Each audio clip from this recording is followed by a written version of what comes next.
House divided. How chaos erupted over the vote to condemn the president's comments as racist. Why Republicans called out Speaker Nancy Pelosi for being out of order on the floor. Plus, comedy superstar Ricky Gervais gives his take on what liberals are getting wrong about political correctness when he hits the Hot Topics table. And all week long, it's our Hot Summer Cash Sweepstakes. Audience members and someone watching at home right now are getting a piece of our $30,000 giveaway. Will you be one of them? Let's fire up Hot Topics with Whoopi, Abby Huntsman, Joy Behar, Sunny Hostin, and Meghan McCain. Now, let's get things started.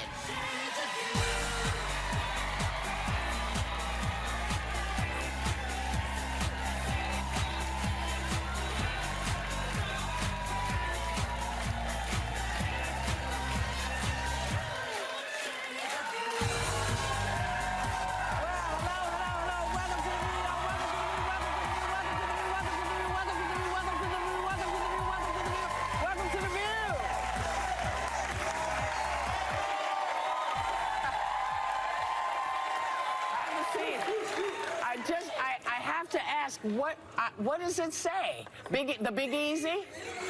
Oh. New All right. I like that. Y'all okay down there? Everything good? All right. They all have on the same shirt. I had to ask.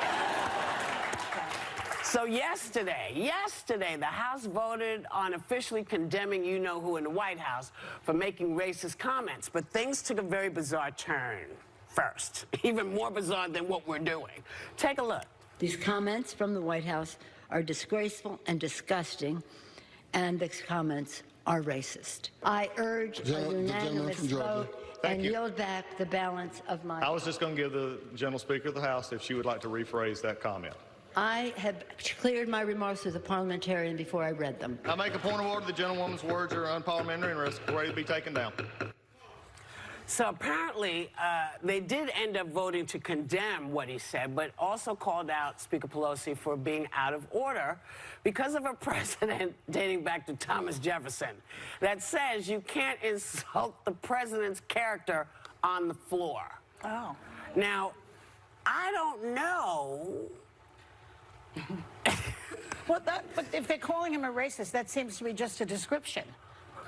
No. I don't see that that's an insult to some people. It's a description of what he is. It is a remark you're not supposed to say. And you know, why not? Because apparently First Amendment rights work for everybody but them. Yeah. Because I thought you could say whatever you needed to say. That's your right to say it. That's how you feel. Have you ever seen what Parliament does? Yeah, well, like, yes.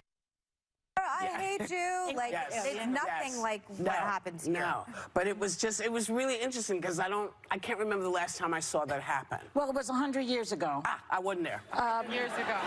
Well, I was. You were. They've only been 4 previous votes to censure or condemn a president. The most recent was William Howard Taft in 1912 for trying to influence a Senate election. Yeah. So, oubla-di, oubla-da, life goes on. We're still at that same point. Well, I think what was so masterful of Nancy Pelosi, and I know people have a lot of the Democrats have been unhappy because she didn't want to start impeachment proceedings. Yeah. But we all know that for this president, image is everything. Legacy is everything. You know, he really is a television personality above all else.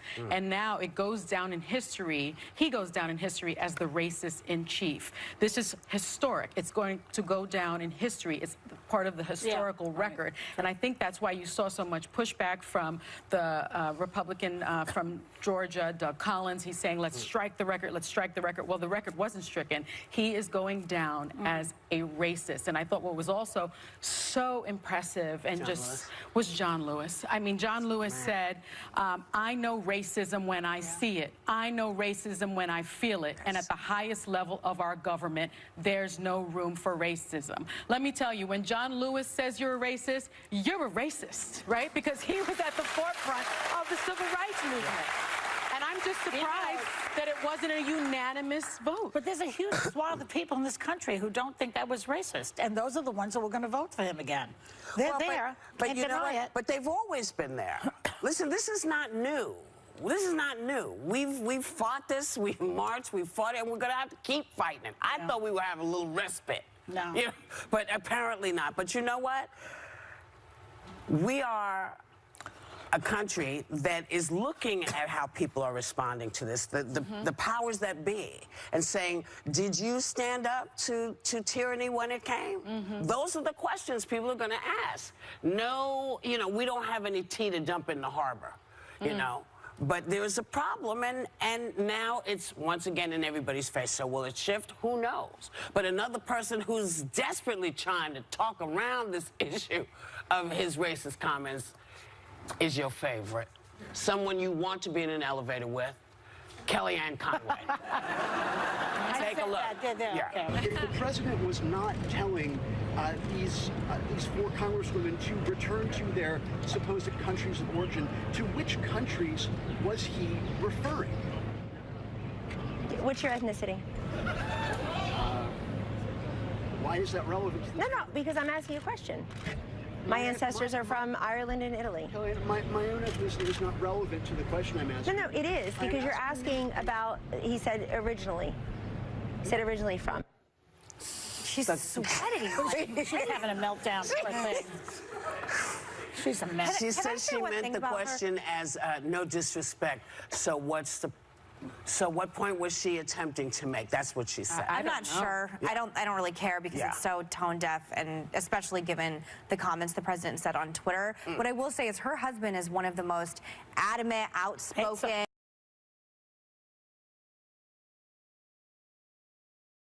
Message to George Conway is start at home. Okay? Like, if me and my husband were together, no, I'm sick of this. Because he gets on his high horse on Twitter all day long. If I felt like my husband were going on TV and saying racist comments and things like this, and I were so outraged, we would be having a conversation. Well, you don't know what goes on in their home. But he's very, I don't know. Well, actually, I do, because they're giving joint interviews to the New York Times, and I do think that what she's doing is abhorrent right there, and I don't understand why asking anyone their ethnicity in any situation, let alone in front of the White House. But her husband is this, I'm stopping taking him seriously because I just think, like, if it were someone I was super close to that was out doing this, I would take it further than just Twitter. What pisses me off is that she says she's half Italian. I cannot tolerate that. I am 92%. Well, stop saying it. What I found, I mean, I don't understand what she meant by asking that question of the reporter. I thought it was just so inappropriate. But George Conway wrote an op-ed, I think it was in the Washington Post. Yeah, this week. And he is half Filipino. Right. And he said that he remembers as a child, he remembers his own mother being told, go back to your country. And he remembers how hurtful that was. And I said it on this show. I remember my grandmother being told, go back to your country. And that's so hurtful. So Kellyanne Conway, her children are also part Filipino. So I don't understand how she could not embrace this issue and condemn the man that she is working for, who is saying the same thing. Mitch McConnell's wife children's grandmother came here when she was 4 years old. Yes. And he doesn't say that this guy is a racist. For me, it's a paper tiger on George Conway's part, because as you said, they have children at home that are being influenced by this. And if you feel this deeply, which I do believe that he does, I can't reconcile it, and I think it's bizarre that it's a hot topic on The View. But why doesn't Kellyanne Conway feel it deeply? I don't disagree with you. Right? I think it's weird.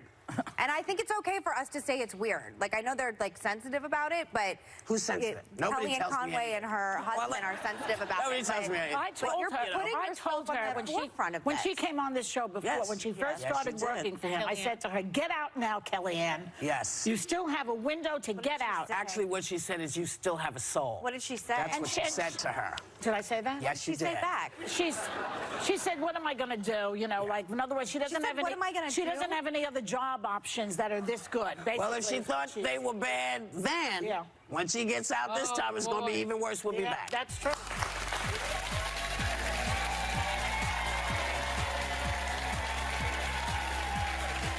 Later. This week, The View's hot topics are setting your summer on fire. Do that again! Boom, boom, boom. Plus, our political view is heating up when presidential candidate John Hickenlooper hits the hottest campaign stop in daytime. This week on ABC. Ahead. Comedy superstar Ricky Gervais is not holding back at the Hot Topics table. And heads up, home viewers, because one of you and an audience member are winning big on our week-long Hot Summer Cash sweepstakes. Welcome back. So, NBC dug up archival footage from 1992 of apartheid stuff for him. I mean, I don't like to quote my own self, but yesterday I did say something that it's almost like I knew this was coming out, because I said yesterday, and I'll say it again, he's scared because this type of stuff is deep, and it's not just corrupt, it's perverted. And, you know, even his base is going to have to pay attention to any kind of allegation against him with Epstein. So, also, aren't there tapes over at The Apprentice that Mark Burnett has? People at NBC have a lot of stuff on him. Well, supposedly, yeah. I mean, this stuff reportedly, allegedly. Allegedly. I don't it gets see way worse, by the way, that we didn't show the whole I don't video. really see how this stuff can go away. People are now in a battle to get him out. Yeah. So he's in trouble. Well, the Epstein case is particularly concerning because we're talking about child sex crimes, right? We're talking about these are not child trafficking. But the Epstein case, what he has been connected to, is extremely serious. And what is interesting to me is that in the Southern District of New York, the federal prosecutor's office, the public corruption unit is overseeing it. And that's a clue to me, because the only time the public corruption unit, in my experience, handles something is when there is a public official either involved or they're looking at the involvement of a public official. Now, I'm not suggesting at all that Donald Trump is involved, but it just suggests to me that there's some sort of public official. And the last time that the public corruption unit was involved in this kind of case was in 2008. And it was just supposed to be some prostitution ring. And client number 9 was mentioned, and that was New York Governor Eliot Spitzer. So, and there were a lot of gross details. And looking at this, it just seems odd to me. There's a lot of people. Their relationship implicated, is there. though. Bill Clinton, Alan Dershowitz, Prince Andrew. I mean, the tentacles on this go everywhere, and it's just like Harvey Weinstein style. If you have enough money and power, people will give you passes when it comes to sex crimes, and it's a really gross, horrific part of society, but hopefully things will start changing. I will say, this video, that's just like a snippet.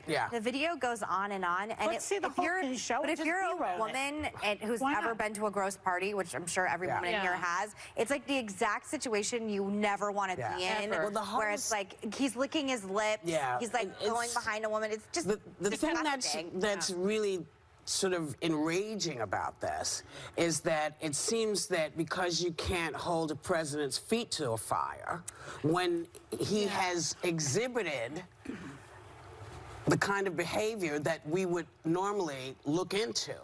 It seems that this is, you know, we're going to have to wait till after he's out of office. Well, there is DOJ policy that you can't indict a sitting president. Because his base will say, this is what they're going to say. Oh, this was a long time ago. Well, it was 1992, this particular He's found video. Jesus. Remember, he's religious now. That's his new persona. It is true. I was 8 years old when this video was taken, but I will say people like Alan Dershowitz should not be on TV right now while they're incriminated in this. And I said it before. Well, he's still being put on TV. I know.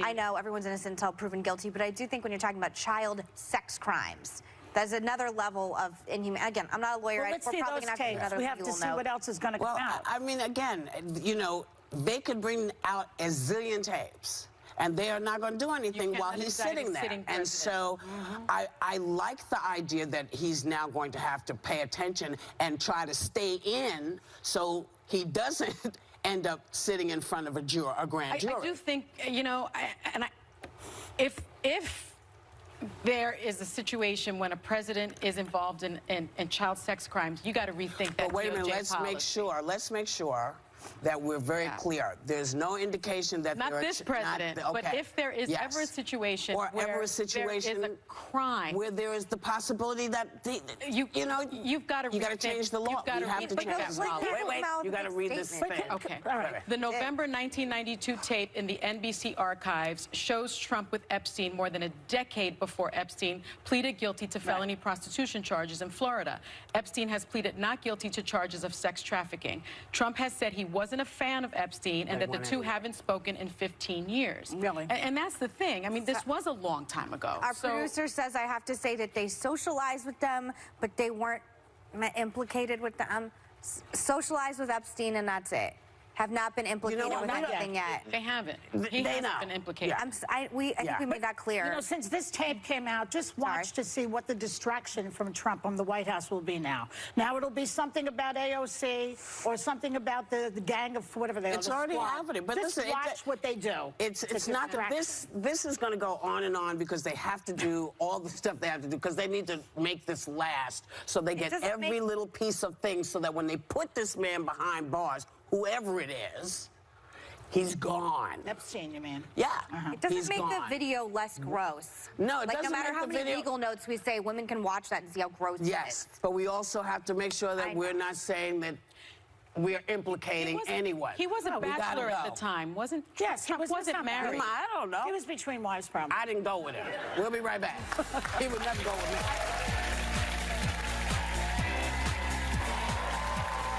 So welcome back. Can I mention that your mom's in the audience? Well, we were going to mention my mom's in the audience for Glioblastoma Awareness Day. Yes. But I'll do it right now. Thank you. Yes. So today is Glioblastoma Awareness Day. 13,000 people are diagnosed with the cancer my dad died of a year. And today, Senator Lindsey Graham introduced a Senate resolution designating it today Glioblastoma Awareness Day. It's a really horrific cancer that we are obviously all committed to fighting. And you can go to the View's website for more information. And my mom came today for Glioblastoma Awareness Day. So thanks for sitting in the audience. Yeah. And I always have to be on my very best behavior when you're around, Mom. So thank you for coming. Yes. Yes. Yes. So she's afraid to talk about sex on the show because of you. Oh, stop it. And her grandma, she says, is 106, and she doesn't 107. 107. Just have So what do you think about that? I'm glad she's not talking about sex. But we make her, since I'm you know here. what, Cindy, we make her do it anyway. Yeah, this is She makes her do I look around. hell. I look around. Thank you. But thank you again. And, you know, obviously, cancer is very close to us, and we just, everyone, And we're coming up on the 1-year anniversary of Dad's death, too. So we're... And I'm finally going home to Arizona because she's forcing me, so, in a good way. So I'm going home. So, anyway, but yes, she's came here to watch, and she's obviously a fan of the show. Yeah. Good to see you. Thank you. Thanks for coming, Mom. Do you know about this thing that's called the Face app? It's trending huge. Now, what is the correct English to say? It's trending hugely? Yeah. It's hugely trending? Hugely trending is good. Hugely is good. Or bigly. Bigly. And this thing predicts what you're going to look like when you get older. So... So apparently the View doesn't annoy us enough. They decided to give it a test to see. Let's start with Brian. Let's start with Brian's. So, Come on, Brian's are you putting them up? old. Yes. There we go. So that's good. Brian when he gets older, losing his hair. You know what? I don't need an app to make me look older. This administration is doing a very good job. Along with the LASIK surgery that you just had for your eyes. Yeah. Where's the next one? This next one. What's next? There's Joy. You look good. I picked the closest I could get to covering up everything. I mean, You look good, Joy. This is the thing is they show you the age that I am at now. I don't know. You look good too. you look good, too. You look pretty. That's not bad at all. I look like I need a cauldron. I don't but like that. Okay. Good Lord. I mean, with my hair, God, I would not have... What the hell? Whoopi, you look exactly the same. Yeah. That aged you? Yeah, but you know... Did you use the app on Whoopi? Yes, you did. Remember what my mom looks What like. the hell? No, you look exactly the same. Well, no, I don't. Can you bring the picture up? Let me show you where the problems are, okay? That is not fair. You look actually See very all of good, this Sonny. extra right down in there? See all of this? You're feeling like this because I looked like that last week. And then I stopped eating potato chips, and now I look more like this. Amazing. That is not fair. Life's a bitch. We'll be right back. Did you would like to thank Apple and Eve for providing our entire studio audience with a bottle of their delicious juice. So Camille took the money? I don't know. Yeah, Camille. Somebody took the money and the other one didn't, and now she's giving a shade and stuff. Camille took half, Kelsey. and Denise Richards didn't. And Denise is saying she's a better person for it. Wrong. Take the money. Get those Manolos off and run to the bank and cash that check. Neither of them had the prenup. Right. And in California, it's community property, so you're entitled to half. But one took half and one didn't. Well, you mean to tell me you're entitled to half and Denise Richards did not take her half? Yes, she did not take her half. On purpose? On purpose. What's wrong with her? She makes a point of it. She says, I wasn't greedy and I didn't care. But then she makes a joke that he should have given her half because then she would have saved it. And now he's having a lot of money problems because I guess he spent it all on So like she could have helped prostitutes him. and stuff. Yeah. So she could have helped him. Yeah. Well, So. You know, you know what? Everybody's got these are problems I don't. You know, here's a house, here's a call, go away. Yeah. Is that how you do it? Well, that's how I did it, because it was like, look, I'm not going to fight about this. We're not supposed to be together here. Right. I brought a lot more in, and you kind of like some of it, and I'm not mad at you about liking it. So here, take this and this, put that down. Right, exactly. Very nice of you to give that to us. Listen, I was only with people I liked. Yeah. So there was no reason to be mean or nasty. We weren't fighting. I couldn't, it wasn't my thing, marriage. I couldn't do it. I didn't like it. I see it. I know. If you build it together, though, you should. Right. If you build it together, you should you get will half. not. We'll be right back. Yeah, which Camille did. Hello, I'm coming up soon, so I'd like to apologise in advance in case Joy says anything really offensive. Sure, you love watching The View. Oh my God, I love it. Just trust me on this. But during commercial breaks, you wouldn't believe what happens. Because, yeah, we love our audience that much, and anything goes. For your chance to experience the fun, go to oneiota.com for free tickets.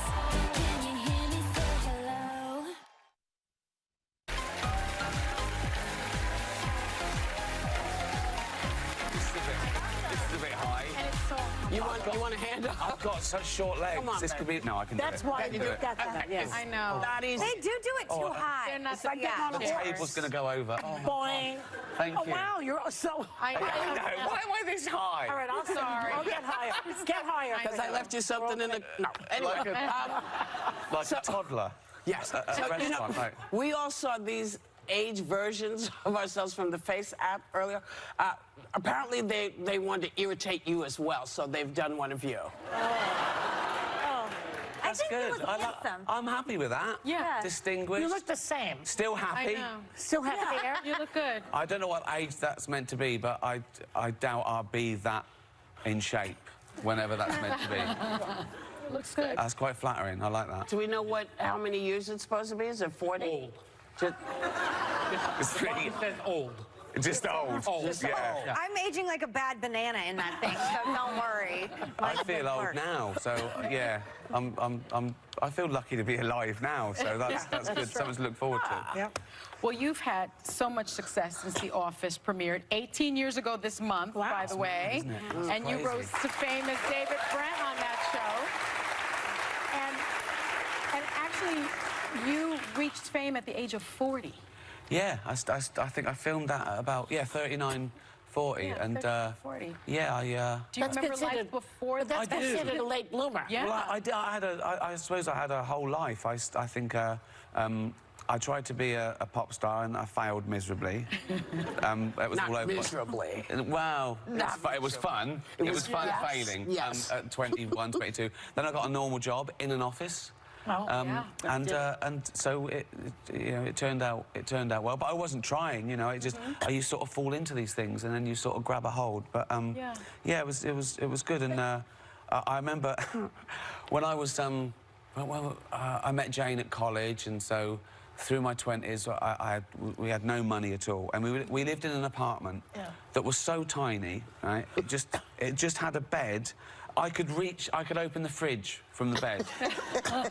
And there was a cooker and a sink. Yeah. And there was no toilet. That was in the building. It was shared. I had to go outside and go up 2 flights of stairs to use the toilet. So at night, I wouldn't go outside. I just popped to the sink. That's right. For a wee. Convenience. Convenience, right?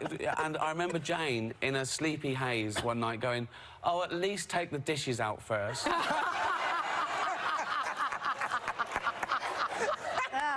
You're too funny. She hit the jackpot. She did. And what about this show you have on Sirius Radio, which is a big hit? Yeah. It's a podcast, which they now call, it's radio, but they call it a podcast. I honestly don't know why it's a hit. You just won a best awful. regular comedy program. I know, just won an award and everything. Yeah. I don't know who listens. It's me and a couple of idiots trying to talk about the big issues. It's very good, because I listened yesterday. Well, you would say that, because it's good. It's like this show, isn't it? But worse. Think of that. It's less professional than this show. But that's pretty bad. If we ever did a podcast, we would be in more trouble than we are now. You'd be perfect for it. That's why we don't do it. Because, yeah, exactly. You definitely say the wrong thing. You'd be apologising in the press. Every day. Constantly. Yeah. So I don't. You don't care. No. No, it's me and a few comedians, but I mean, there's big comedians as well. Jerry Seinfeld's done one, and Bill Burr's doing one this week. But it's basically 3 idiots talking for an hour, and then it goes on Pandora as a podcast. So yeah. No, not yet. I haven't. You're all welcome. You're all welcome. We do a special, The View special. Oh. Then we won't get invited back after that ends up happening. But you also have a Netflix show called Afterlife. Yeah. And your character, Tony, is grieving the loss of his wife. Obviously, I've spoken about grief. It's Glioblastoma Awareness Day today. Yeah. We all handle it in different ways, and Tony obviously has. Do you relate to this character in any way with grief? I do, and I've never had a reaction like it, because people have come up and they've said that they're grieving, which is rare. You don't usually say that to a stranger, so I love the fact that that's made a connection. But I really identify with Tony, because we have to bite our tongues all the day, all the time. We go, "Oh, I mustn't say that. We wish we could." Whereas Tony's got nothing to lose, so he just says what we wish we could all say. But I do. I'm annoyed at things. There's a scene in there where Tony's annoyed with someone eating crisps loudly, and I can't stand that. Noisy eating annoys me. Honestly, I can't stand it. It's horrible. I was in a restaurant in San Francisco with Jane, right? And the waiter kept doing this. Oh, my God. I was going mental. I know. And I was going... like that, and every time we did it, I wanted my head to explode. On the plane a couple of weeks ago, coming over, there was a guy before we took off. There's a guy. He kept yawning, going. Yeah. And I made sure there wasn't something wrong with him. And then after the 15th time, I went, "Excuse me, could you do the yawn without all the noises after?" Yeah. And he went, "Oh, right." And then I had to sit there for 6 hours. That's the problem. I know. You can't say anything. No, I can't. I'd want people to just act. I want the police to come in and go, "You've got to stop shuffling your feet, stop chewing too loudly." Wait a minute. What about did you see the thing, the woman on the flight? What was that? So there's a woman sitting, or some person sitting on the flight. They are moving the movie screen with their toes. We got to show it on the show. With their toes. Yeah, I know. Some people... I know. Why would you put your nasty feet? I know. I know. I sent it to Whoopi yesterday, like, look at this. I saw, no, I see, but you see people doing... Come on, people. Is no one raising these people? They're raised by wolves, I'm telling you. Yeah, I know. Well, I'm a huge animal lover, and I hear you are too. Yeah, yes. I love animals. I love all animals. We all are huge animal lovers. Yeah, I know. Well, no, some people aren't. Some people aren't. She loves that cactus. Well, I just can't commit to it. It's like that's commitment. Good. That's a good thing. Like, that's you a good have to keep it alive. That's right. Yeah. But you some people shouldn't have children. Yeah. You know, that would be a good thing. Do you have any children? Do you have any children? No. Like, for example, Exhibit A. Yeah. But you posted a photo with these 2 guys. Do we have it? Who are they? Who's your dog? That's Starbuck and Skylar, and wherever we are, whether we're in London or New York, me and Jane go for a walk every day, either to Central Park or Hampstead Heath, just to meet dogs. Because it's like my heroin. I have to have a little fix. If I've not scruffled 10 dogs, I love that. Honestly, just see. We watched the dog today for 15 minutes, just chewing at a sprinkler, and I just can't. It's like. But you don't have a dog. No, because we've got a cat and she's 16, and it wouldn't be fair. We travel too much. But my idea, when I retire, I'm going to have a castle with just every rescue dog I can find. Is it a girl dog? Is your cat a girl? Yeah. I have a 19-year-old. Male cat for her if she wants one last fling. She's on Twitter, my cat. That dog craps on your pillow. Well, it does. Before we go, we want to mention you're doing a new stand-up tour called Supernature. Yes. And I hear that you hold the record in the UK for the fastest-selling comedy tour of all time. Yeah. But what are you going to talk about this time in Supernature? It's about I sort of debunk the supernatural, and I conclude that nature is super enough. I just say it's amazing that we're here. The chances of you being born, that sperm hitting that egg, is 400 trillion to 1. And it's just amazing that we're even here. And it's saying about how amazing life is, and we should treasure every minute of it. Yeah. Yes. Yes.